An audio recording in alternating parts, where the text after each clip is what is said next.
Es día de aprender algo más y hacer una buena reflexión para ser mejores en la vida. ¡Claro! Te acompaña ese amigo que te guiará en tu camino. Él es el Padre José de Jesús Aguilar Valdés, la voz amable de la radio. Esto es En tu Camino. Por supuesto que conoces los sacramentos. Sabes perfectamente que son 7. Pero seguramente nuestros pequeños que ahora están de vacaciones no los conocen muy a fondo.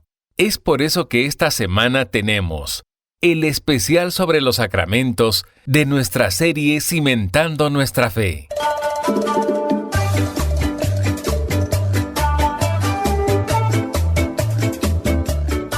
¿Qué tal, amigas y amigos? Muy buenas tardes y bienvenidos a este programa En tu Camino que hacemos para ustedes con mucho cariño. Y como ustedes son los más importantes y dan sentido a este programa, hemos creado esta sección especial que ayuda a aprender o repasar los temas que todo católico debe saber.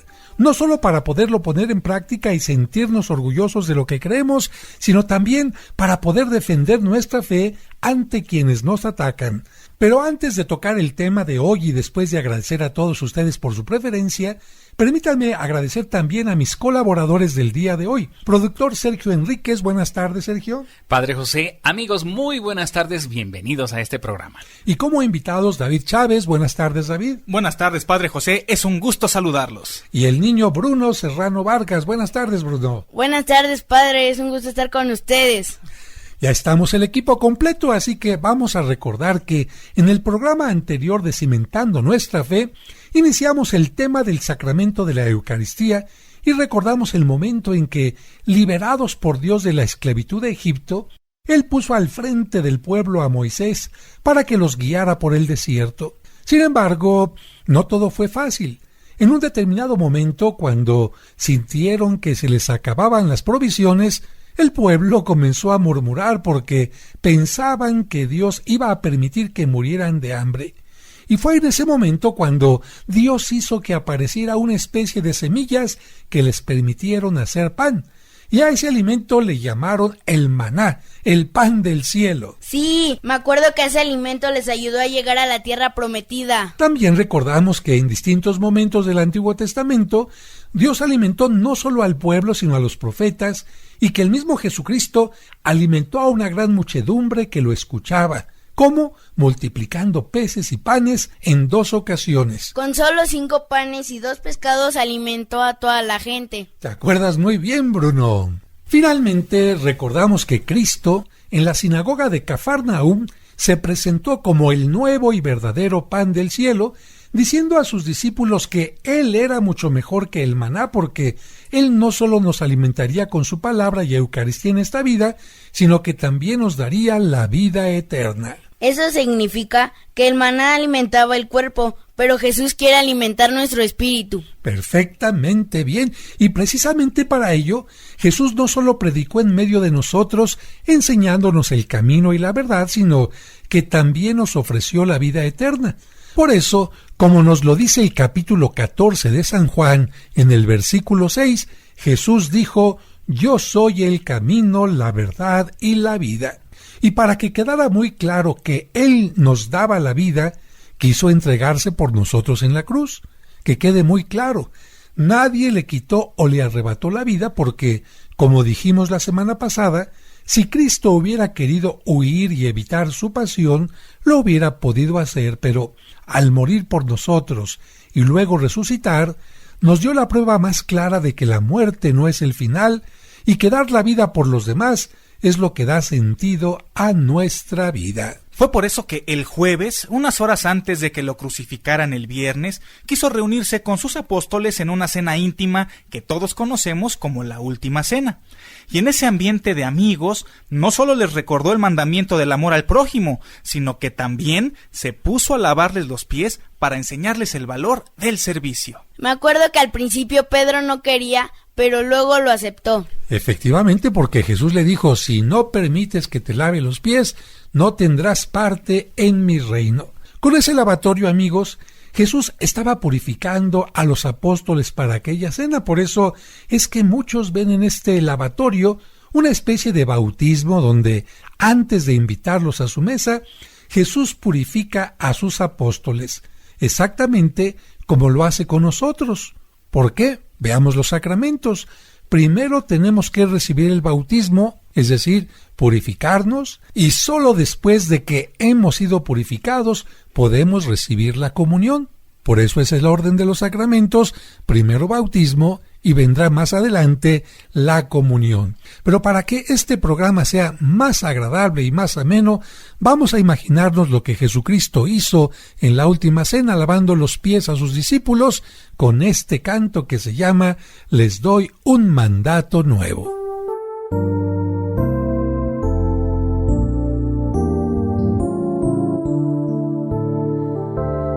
Les doy un mandato nuevo, les doy un mandato nuevo, que se amen mutuamente como yo los he amado, dice el Señor. Les doy un mandato nuevo, les doy un mandato nuevo, que se amen mutuamente como yo los he amado, dice el Señor. La señal por la que el mundo distinguirá a los cristianos ha de ser si nos amamos como Cristo nos amó. Ha de ser si nos amamos como Cristo nos amó. Les doy un mandato nuevo, les doy un mandato nuevo, que se amen mutuamente como yo los he amado, dice el Señor. Les doy un mandato nuevo, les doy un mandato nuevo, que se amen mutuamente como yo los he amado, dice el Señor. Si el Señor su Maestro les ha lavado los pies, sus discípulos serán siguiendo su mismo ejemplo. Sus discípulos serán siguiendo su mismo ejemplo. Les doy un mandato nuevo, les doy un mandato nuevo, que se amen mutuamente como yo los he amado, dice el Señor. Les doy un mandato nuevo, les doy un mandato nuevo, que se amen mutuamente como yo los he amado, dice el Señor.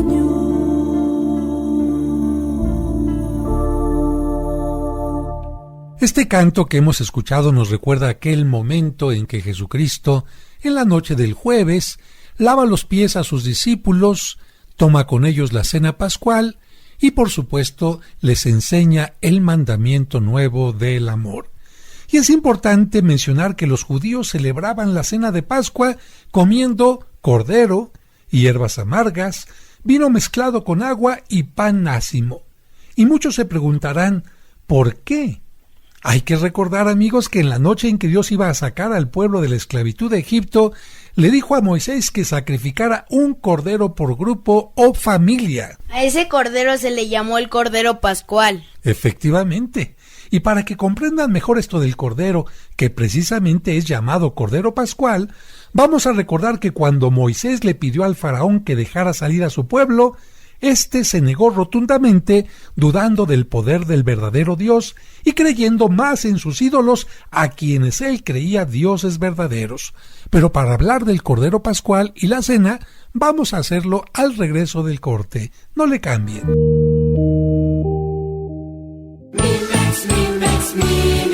Ella también se ha visto beneficiada con Mimex. Yo he tomado el Mimex, ya tengo más de un año tomándolo, porque se me subía mi presión y el azúcar como que se me iba subiendo también, y lo empecé a tomar y ahorita ya gracias a Dios ya se me ha regulado la azúcar y la presión también.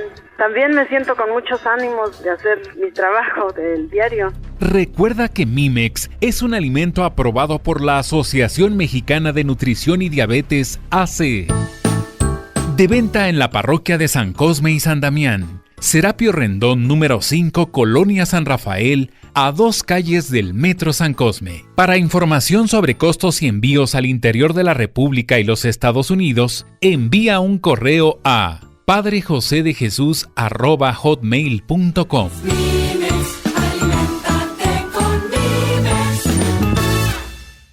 En tu camino, un programa para encontrar la meta. Dios te salve María, Virgen sin mancha. Seguramente en algún momento te has hecho preguntas como estas. ¿Qué son las advocaciones marianas? ¿Acaso hay varias vírgenes? ¿Cuál fue la primera imagen de la Virgen María que llegó a México y dónde se encuentra? Conoce las respuestas a estas preguntas y mucho más sobre la Virgen María y sus advocaciones escuchando los sábados marianos de En tu Camino. Ruega siempre, Señora, hoy te rogamos. Por eso, precisamente en este programa tratamos de que tú conozcas algunas de las advocaciones, historias y cosas que se escriben, que se componen, que se esculpen, que se pintan en honor a la Virgen María. Dios te salve María, Virgen sin mancha. Te esperamos el próximo sábado en su nuevo horario, a las 12 del mediodía. Todas las imágenes recuerdan a una sola mujer, a una sola Virgen María, pero tiene muchos distintos rostros a través de lo que han hecho los pintores, los artistas. Recuerda, los sábados marianos de En tu Camino a las 12 del mediodía. Y bendito tu vientre, Madre de Dios. Sigamos escuchando nuestro especial sobre los sacramentos. Muchas gracias por continuar con nosotros en este programa donde estamos hablando de la Eucaristía y los fundamentos de ella. Y antes de ir al corte, recordábamos que Moisés había ido con el faraón a pedirle que dejara salir a su pueblo, pero el faraón, creyendo más en su poder que en el de Dios, se negó rotundamente. Fue por esto que para manifestar su poder, Dios envió varias plagas sobre Egipto, pero como el faraón endurecía cada vez más su corazón, pues Dios tuvo que tocar su punto débil y el de todos los egipcios. ¿Cuál era el punto débil? El hijo primogénito, es decir, el primer hijo de cada familia. Ninguno de ellos escaparía a la 10ª plaga, desde el más bajo funcionario hasta el primer hijo del faraón, desde el más sencillo campesino hasta los primogénitos del ganado, todos, hombres o animales, hijos primeros, todos morirían a manos del llamado ángel exterminador. Pero viene una pregunta. Si todos los hijos primogénitos iban a morir sin importar su edad, ¿cómo hicieron los israelitas para que la plaga no les afectara? La respuesta la encontramos en el mismo libro del Éxodo, que cuenta todos estos acontecimientos con detalle. ¿Cómo se comieron el cordero? ¿Crudo, frito o asado? Muy buena pregunta y te va a responder David. Con mucho gusto, Bruno. Fíjate que por orden de Dios, Moisés pidió a todos los hebreos que sacrificaran a un cordero por grupo o familia y que lo desangraran totalmente antes de asarlo. Y es que la sangre de aquel cordero iba a servir de señal de fe porque las casas que tuvieran marcadas sus puertas con la sangre de aquel animal estarían protegidas de la plaga mortal. Por eso todos los judíos marcaron con la sangre del cordero sus puertas para que, cuando pasara el ángel exterminador que enviaba a Dios, no tocara a ninguno de los que vivían en aquella casa, y luego se dispusieron a cenar el cordero asado. Porque era una especie de intercambio. Para que Dios no quitara la vida a los hijos de los judíos, deberían ofrecerle una víctima. El sacrificio del cordero era el pago por el rescate de los hijos. Podemos decir que se repetía lo que le había sucedido a Abraham cuando iba a sacrificar a su hijo Isaac. Dios le perdonó a su hijo y a cambio Abraham le sacrificó un animal. Pero veamos cómo fue la cena pascual de acuerdo a las instrucciones que Dios les dio y que se encuentran en el capítulo 12 del libro del Éxodo. Deberían sacrificar a un cordero, macho, sin defecto y de 1 año. Sería inmolado entre 2 luces.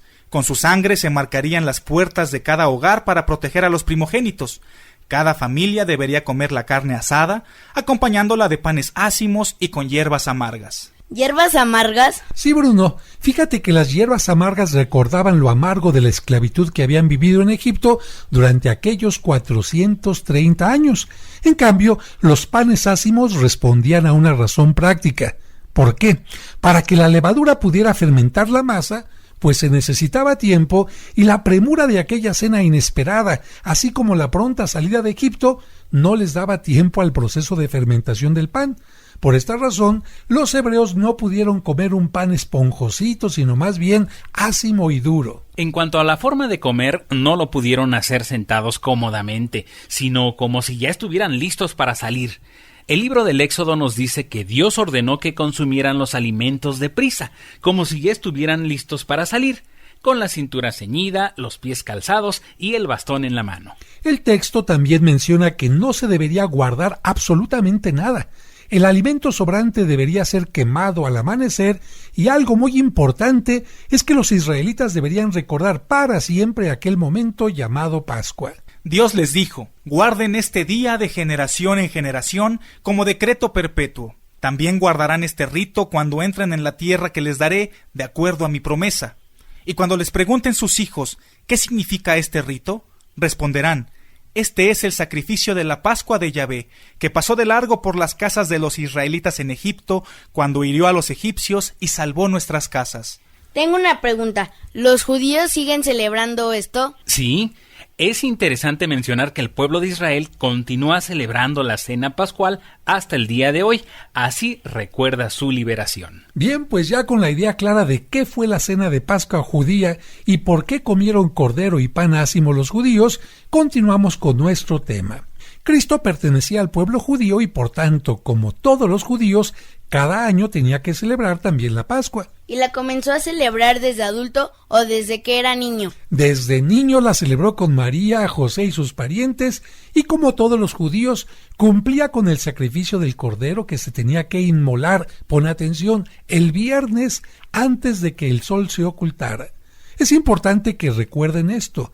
El cordero se debía sacrificar el viernes y por ello Cristo, como nuevo cordero de Dios, debería sacrificarse en viernes. Por eso Cristo fue crucificado el Viernes Santo.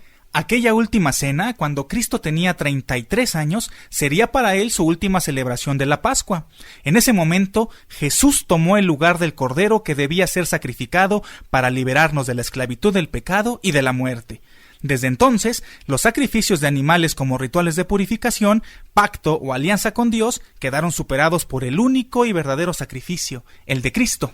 Ya desde aquí vamos sacando una conclusión. Ninguna ofrenda o sacrificio que le hagamos a Dios será mejor que el sacrificio que Cristo hizo por nosotros. Por eso no hay nada mejor que ofrecerle a Dios que la Eucaristía, la Santa Misa. Ni grandes ramos de flores, peregrinaciones, sacrificios, limosnas, oraciones, rosarios, viacrucis o cualquier otra cosa tienen el valor tan grande que tiene la Eucaristía, porque en ella Cristo se entrega por nosotros. y entendí que la misa es lo mejor que le podemos ofrecer a Dios. Pues vamos avanzando muy bien, Bruno. Con esta explicación ya podemos entender que Cristo es el nuevo Cordero inmolado, por cuya sangre podemos vencer a la muerte y tener la vida eterna. Si en la Pascua judía los israelitas tuvieron que marcar sus puertas para librarse de la muerte, en la última cena Jesús nos marcó con su sangre al ofrecerse en sacrificio por nosotros.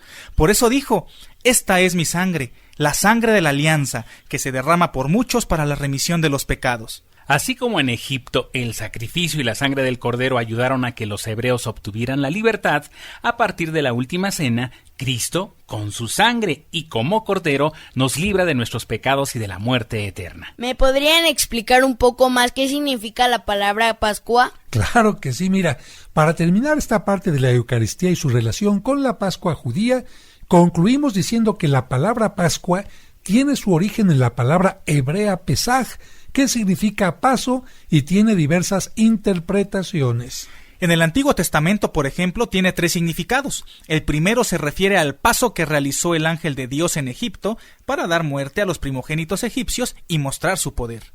El segundo significado se refiere al paso que hicieron los hebreos por el Mar Rojo a pie seco, para librarse de los ejércitos del faraón que los perseguían, aquel famoso momento en que las aguas se abren. El tercer significado es el paso del pueblo judío de la esclavitud a la libertad. Para los cristianos, la palabra Pascua se refiere especialmente a Cristo, que pasa de la muerte en cruz a la vida en la resurrección, iniciando así la nueva Pascua para toda la humanidad, que será el paso del pecado a la gracia y, por supuesto, el paso de la muerte a la resurrección. Los judíos, que no creen en Cristo, celebran la Pascua anual siguiendo el ritual expresado en el capítulo 12 del Éxodo. En cambio, los cristianos celebramos la Pascua anual o resurrección de Cristo el primer domingo de luna llena de primavera. Pero también desde los primeros siglos, los cristianos celebramos la Pascua en forma semanal. ¿Cuándo y cómo? En la Santa Misa Dominical. Por eso la misa semanal es muy importante. Y por eso Cristo nos pidió en la última cena: hagan esto en memoria mía. Es una petición directa y clara de Jesús en los últimos momentos de su vida, casi como un testamento que debemos de cumplir con gusto. Es clara la petición de Jesús: hagan esto en memoria mía. Con lo que hemos mencionado hasta este momento, si alguien nos preguntara qué hubo en la última cena, podríamos contestar sin problema alguno que en la mesa hubo pan ácimo, hierbas amargas y vino mezclado con agua, pero no podía haber cordero porque los corderos se sacrificaban el viernes. Y sucede que Cristo anticipó la cena para el jueves porque el viernes por la noche ya estaría muerto. Por eso la institución de la Eucaristía la celebramos el Jueves Santo. Pero también nos queda claro que no se necesitaba ya un cordero, porque como lo anunció Juan el Bautista cuando vio a Jesucristo, Jesús es el verdadero Cordero de Dios que quita el pecado del mundo. Por eso, un momento antes de que nos acerquemos a comulgar, el sacerdote nos muestra y levanta la hostia consagrada en la que Cristo está real y verdaderamente presente y dice: este es el Cordero de Dios que quita el pecado del mundo. Dichosos los invitados a esta cena. En ese momento es como si estuviéramos junto a Cristo en su última cena y en el momento de su pasión. Pero seguiremos hablando de esto al regreso del corte.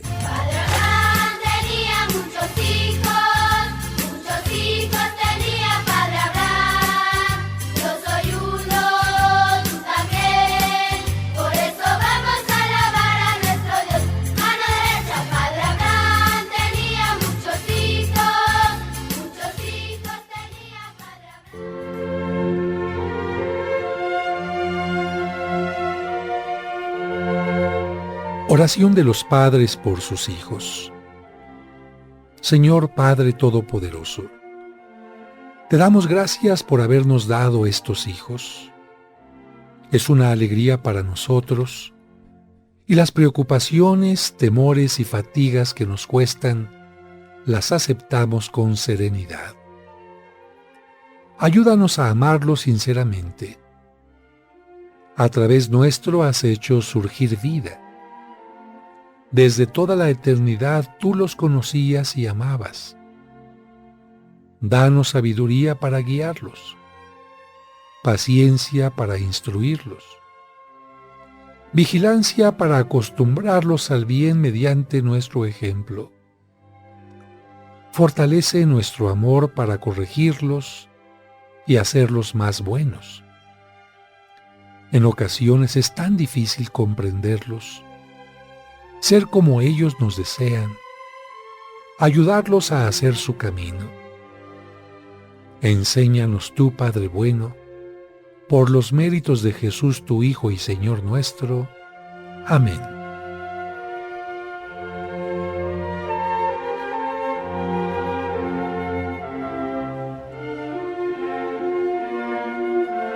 En tu camino, un programa para encontrar la meta.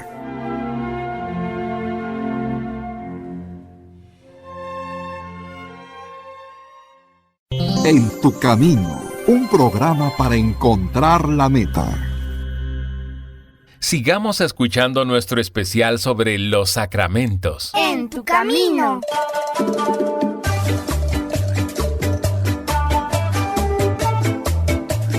Muchas gracias por continuar con nosotros y yo espero que le vaya quedando a usted muy claro qué es la Pascua, qué es el Cordero Pascual, qué había en la mesa de la Última Cena. Y ahora, en cuanto al valor de la celebración dominical de la Santa Misa, vamos a escuchar cómo desde los inicios del cristianismo, no un servidor, sino el apóstol San Pablo, en el capítulo 11 de la carta a los Corintios, la primera carta a los Corintios, muestra la misa como algo fundamental. Lo voy a leer literalmente. Hermanos, dice San Pablo, yo recibí del Señor lo mismo que les he transmitido, que el Señor Jesús, la noche en que iba a ser entregado, tomó pan en sus manos y pronunciando la acción de gracias lo partió y dijo: esto es mi cuerpo que se entrega por ustedes. Hagan esto en memoria mía. Lo mismo hizo con el cáliz después de cenar diciendo: este cáliz es la nueva alianza que se sella con mi sangre. Hagan esto en memoria mía siempre que beban de él. Por eso, cada vez que ustedes comen de este pan y beben de este cáliz, proclaman la muerte del Señor hasta que Él vuelva. Hasta aquí la lectura de San Pablo, y como pueden ver, San Pablo no solo dice que él recibió esto, sino que, como un tesoro maravilloso, lo quiere compartir y transmitir a través de su epístola, a través de su carta a los Corintios. Y además de que nos recuerda que Cristo nos pide que celebremos esto en memoria suya, nos enseña que participar en la misa no solo es acercarnos a Dios, formar comunidad, orar juntos, escuchar su palabra, alimentarnos con el cuerpo y la sangre de Cristo, sino también convertirnos en testigos y propagadores de su obra. Por eso nos dice: cada vez que ustedes comen de este pan y beben de este cáliz, proclaman la muerte del Señor hasta que Él vuelva. Y precisamente por esas palabras, en la misa decimos con orgullo y como signo de compromiso: anunciamos tu muerte, proclamamos tu resurrección, ven Señor Jesús. Pero para que esto nos quede bien grabado, vamos a escuchar este canto.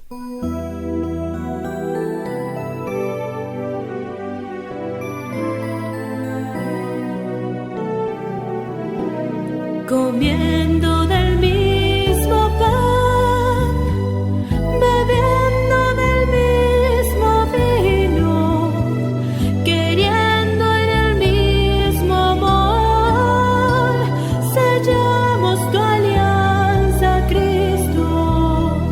La noche de su pasión, coge el pan entre sus manos y dijo: tomad, comed, esto es mi cuerpo entregado.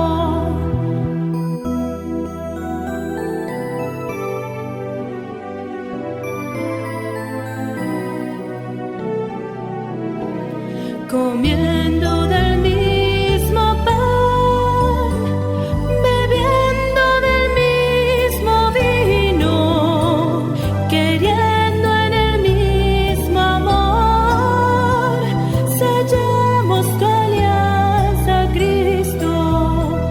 La noche de su pasión, tomó el cáliz en sus manos y dijo: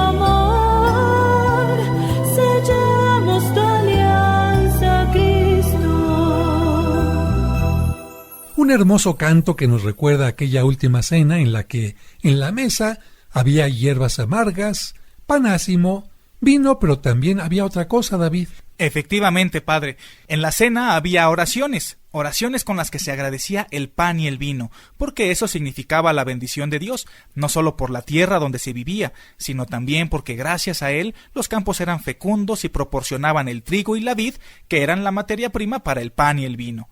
Pero como el pan y el vino evidentemente no se hacen solos, la oración también agradecía el trabajo. Y estas oraciones las hizo Jesucristo antes de entregarles a sus apóstoles el pan y el vino. Algo semejante había hecho en la multiplicación de los panes. Primero hizo la oración de acción de gracias y luego comenzó a repartirlos. Esta es la bendición en hebreo. Baruch atah Adonai Eloheinu melech haolam sheheyanu dekieimanu Bejie Bianu Labachom Hatset, que significa: bendito seas tú, Dios de Israel, Rey del universo, que nos dio vida, existencia y nos trajo a este lugar santo. Esa oración era una oración de acción de gracias porque los judíos habían llegado a la ciudad de Jerusalén para celebrar la Pascua, pero vienen también ahora las oraciones para dar gracias por los alimentos. Baruch atah Adonai Eloheinu melech haolam yamutzin lechem mitharet amén, que significa: bendito seas tú, Señor Dios de Israel, Rey del universo, que creas el trigo para hacer el pan. Amén. Y después viene la oración sobre el vino. Baruch atah Adonai Eloheinu melech haolam boré beri yahefen. Amén, que significa: bendito sea Señor Dios del universo, creador de la fruta, del vino. Amén. Solo cuando entendemos esto comprendemos por qué antes de la consagración, en el momento que le llamamos ofertorio o presentación de las ofrendas, el sacerdote dice esta oración: bendito sea Señor Dios del universo, por este pan, fruto de la tierra y el trabajo del hombre. Y lo mismo dice con el vino. Y una vez que ya están en el altar el pan y el vino, el sacerdote inicia una larga oración que tiene como centro las palabras de consagración. ¿En qué parte de la Biblia podemos encontrar estas palabras? Mira, aunque los 4 evangelios mencionan la institución de la Eucaristía, es especialmente claro el de San Mateo, que en el capítulo 26 menciona: Jesús tomó pan y lo bendijo, lo partió y dándoselo a sus discípulos dijo: tomen, coman, este es mi cuerpo. Luego tomó una copa y dando gracias se la dio diciendo: beban de ella todos, porque esta es mi sangre de la alianza, que es derramada por muchos para el perdón de los pecados. Y ahora vamos a escuchar un canto en que precisamente se recuerdan estas palabras que Cristo utilizó en la institución de la Eucaristía: es mi cuerpo.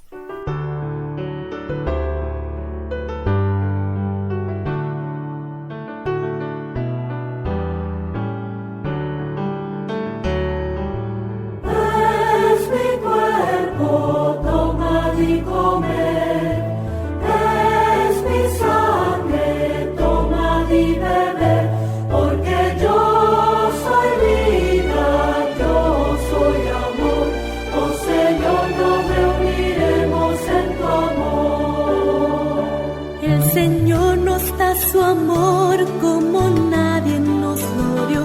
Él nos guía como estrella en la intensa oscuridad. Al partir juntos el pan, Él nos llena de su amor. Pan de Dios, el pan comamos de amistad. Es mi cuerpo, tomad y comed. Es mi sangre, tomad y bebed. Porque yo soy vida, yo soy amor. Oh Señor, nos reuniremos en tu amor. El Señor nos da su amor como nadie nos lo dio. En la cruz el Salvador su propia vida nos donó. Y toda la humanidad es el cuerpo del Señor. Nada puede separarnos de su amor. Es mi cuerpo.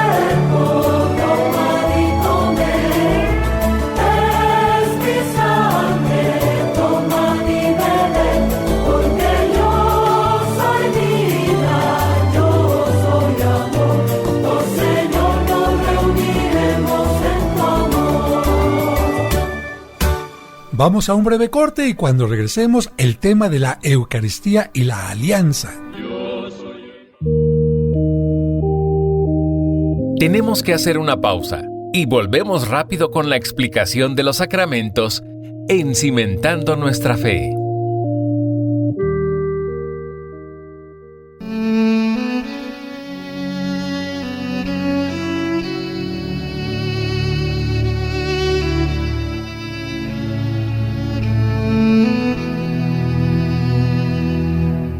Señor, por diversas circunstancias, en este momento hay gente enojada y molesta.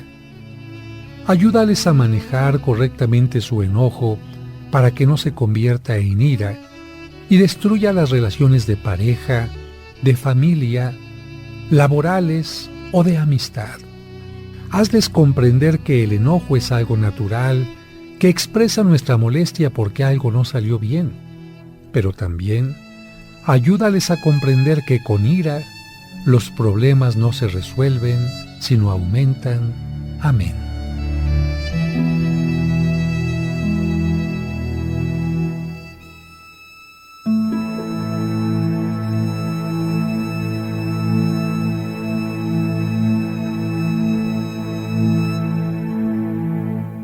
En tu camino, un programa para encontrar la meta. ¿Quieres comunicarte con el Padre José? Escríbele a padrejosedejesus@hotmail.com. padrejosedejesus@hotmail.com. Esperamos tus sugerencias y comentarios.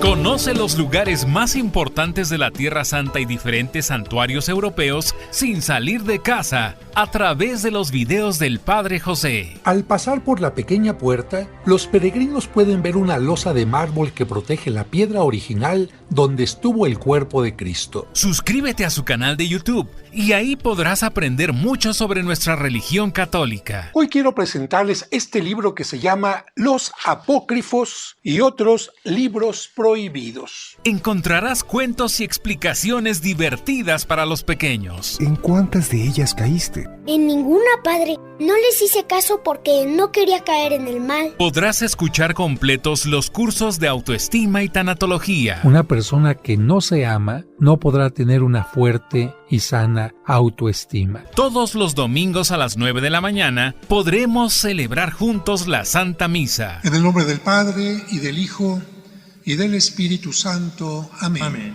No esperes más. Busca su canal en YouTube como Padre José de Jesús Aguilar y suscríbete. Sigamos escuchando nuestro especial sobre los sacramentos.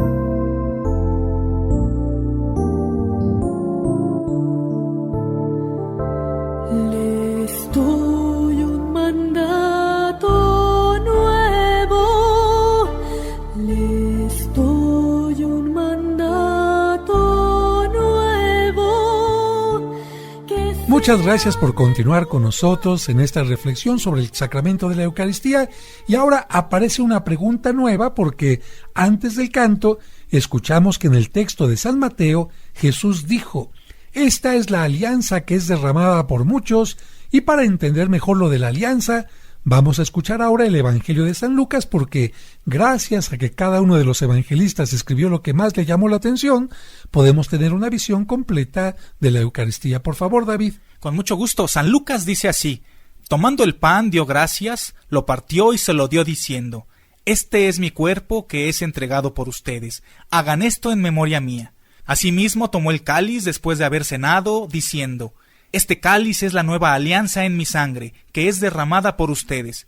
Este texto de San Lucas enriquece el de Mateo porque nos recuerda que Jesús dijo: hagan esto en memoria mía, y además que Jesús habló de una nueva alianza. Y estos dos elementos ya los habíamos escuchado en la lectura de San Pablo.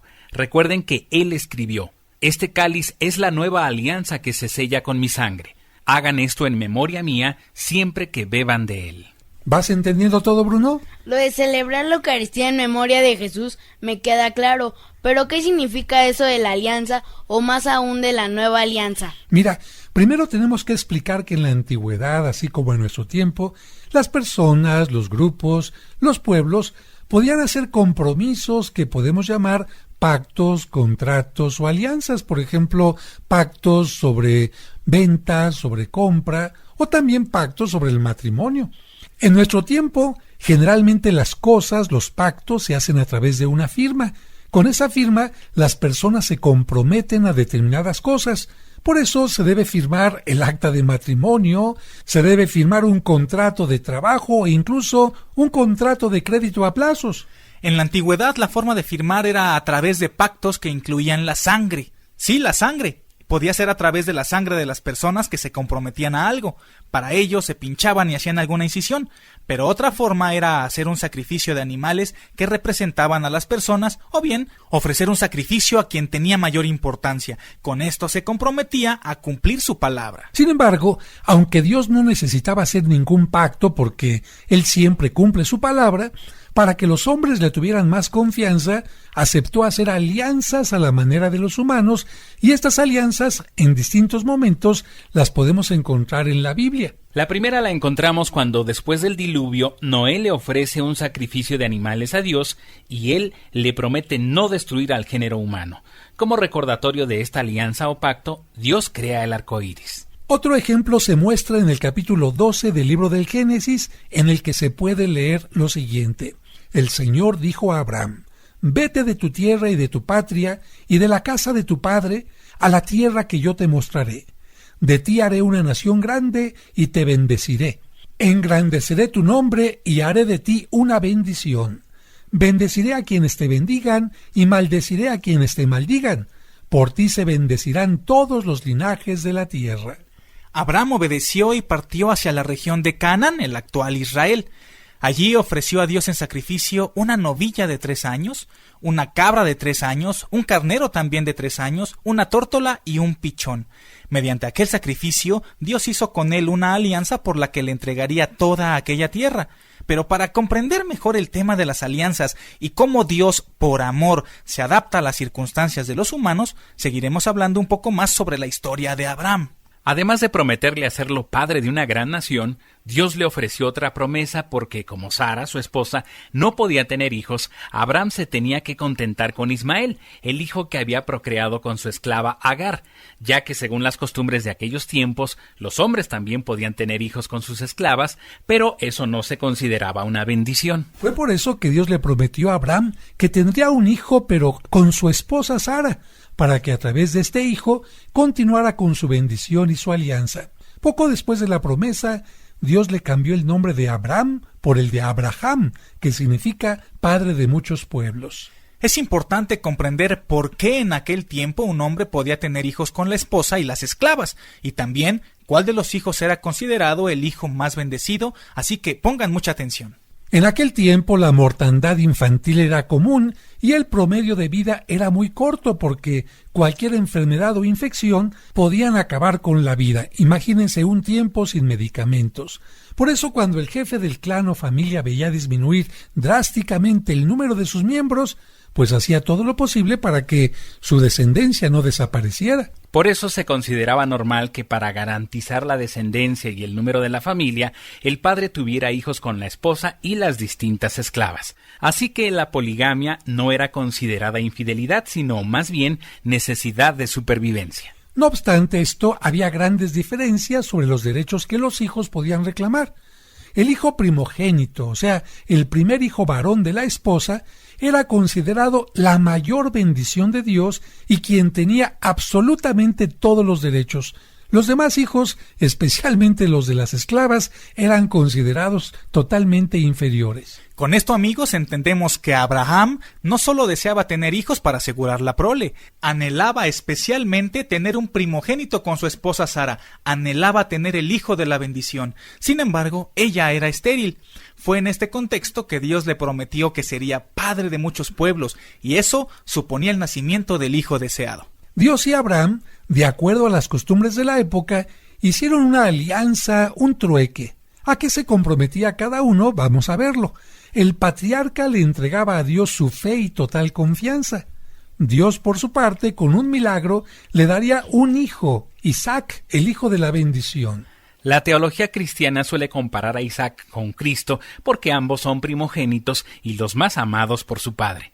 Lo que más ama a Dios es a su hijo Jesucristo, y lo que más amaba a Abraham era a su hijo Isaac. Además, de acuerdo a la teología cristiana, así como Abraham estuvo dispuesto a entregar a su hijo en sacrificio para manifestar su amor a la divinidad, Dios sacrificó a su propio hijo para manifestar su amor a la humanidad. Y bueno, a veces la Biblia nos sorprende porque parece presentarnos a un Dios semejante a los dioses griegos o romanos, que de acuerdo a la mitología eran ajenos al ser humano, a sus sufrimientos y necesidades. Y en cambio estaban deseosos de ofrendas y se mostraban impacientes, inclementes y coléricos también. Sin embargo, en la Biblia, bajo un lenguaje a veces difícil de comprender, Dios manifiesta una pedagogía divina. Yo no sabía que la Biblia decía que un hombre podía tener varias esposas. Pues sí, efectivamente, Bruno, hay muchas personas que dicen, ¿cómo es posible que Dios permita que un hombre pudiera tener varias esposas? ¿Y por qué no lo permite en este tiempo? Bueno, Bruno, porque Dios se adapta, como hemos dicho, a las circunstancias de cada época. Y en la época de Abraham, como hemos dicho también, los niños se morían fácilmente. Y si un hombre tenía solamente una esposa, a veces se podía quedar sin hijos y su descendencia se terminaba para siempre. Por eso en tiempo de Abraham se permitía, y no es solamente con Abraham, sino con toda la gente que vivía a su alrededor, que un hombre pudiera tener a una esposa que era la favorita, la privilegiada, pero también pudiera tener varias esclavas con las que pudiera tener distintos hijos. Y si Dios quería hacer una alianza con Abraham, pues Dios tenía que adaptarse a la circunstancia de Abraham, Bruno. Por eso es que Dios, podemos decir, utiliza una pedagogía. Esa pedagogía significa que Dios se adapta a las diversas circunstancias de los seres humanos para que podamos comprender más fácilmente su mensaje de amor. En la Biblia se ve claramente que Dios utilizó el lenguaje y costumbre, a veces salvajes, de aquel tiempo, pero no para estar de acuerdo, sino para transformar y elevar nuestra humanidad. Podemos decir que Dios se pone en nuestros zapatos. Gracias, Bruno, por haber estado con nosotros. ¿Te gustó el programa? Sí, gracias, padre. Gracias a ti. Gracias, David Chávez. Gracias, padre José. Ha sido un placer. Gracias, Sergio Enríquez. Padre José, muchas gracias. Amigos, sigamos cimentando nuestra fe. Así es. Recuerden que esta no es una sola lección, sino que cada lección tiene siempre una continuidad. Que Dios les bendiga y mañana nos escuchamos. ¿Qué tal? Los pequeños que están en casa por su periodo de vacaciones han aprendido más sobre este sacramento. Pero mañana los esperamos en nuestra siguiente emisión de Cimentando Nuestra Fe, aquí en tu camino.